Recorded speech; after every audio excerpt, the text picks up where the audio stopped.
మొక్కై వంగనిది మానై వంగున అని ఒక సామెత ఉంది. ప్రస్తుతం అమెరికా వాళ్ళు అది తెలుసుకోలేకపోయారు. వాళ్ళకి అట్లాంటి సామెతలు తెలియవు అనుకుంటా. ఎందుకంటే తీవ్రవాదాన్ని తొలి దశలో అంతం చేయకుండా పౌర మానవ హక్కులు అన్నటువంటి పేరుతో ఎంకరేజ్ చేసుకొస్తే ఒక ఆఫ్ఘనిస్తాన్, ఒక ఇరాక్ లాంటి అంశాలు పతాక స్థాయికి చేరుతాయి. ఇప్పుడు చూడండి, హమాస్ తీవ్రవాదులు ఓవర్ యాక్షన్, అట్లాగే హెజ్బుల్లా తీవ్రవాదుల హౌతీ తీవ్రవాదుల దుర్మార్గం, వీళ్ళందరూ కూడా ఇరాన్ ఫ్రాక్సీలు అని తెలిసినా కూడా చూసి చూడనట్టు పోయింది. రష్యాని దెబ్బ కొట్టడం కోసం చేసేటువంటి కుట్ర, రెండో పక్కన ఇజ్రాయెల్ తమ చెప్పు చేతలో ఉండాలంటే దానికి ఒక భయం ఉండాలి, వీళ్ళు భయపెడతా ఉంటారు, అది మన మాట వింటా ఉంటుందిలే అన్నటువంటి ఉద్దేశంతో చేసుకొచ్చారు. దాని పర్యవసానం ఏమైంది? ఇప్పుడు అక్కడ ఆ సముద్ర వ్యాపారాన్ని దిగ్బంధిస్తున్నటువంటి హౌతీ తీవ్రవాదులు తాజాగా అమెరికాకు సంబంధించిన యుద్ధ నౌకల మీద ఏకంగా దాడికి పాల్పడ్డారు, డ్రోన్లతో దాడికి పాల్పడ్డారు. అట్లాంటి డ్రోన్లను మేము దారిలో ధ్వంసం చేసామంటారు. ఎన్ని రోజులు?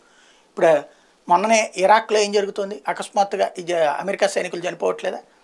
అట్లాగే ఆఫ్ఘనిస్తాన్ల మధ్యన జరిగింది ఏంటి? వరుసగా అనేక మంది అమెరికన్ సైనికులు చనిపోలేదు. అట్లాగా ఇప్పుడు అవసరం లేని విషయాల్లో జోక్యం చేసుకోవడం కాదు, అవసరం ఉండి చెయ్యాల్సిన చోట చెయ్యాల్సినంత చెయ్యకపోవడం వల్ల అమెరికా తిప్పలు పడబోతోంది.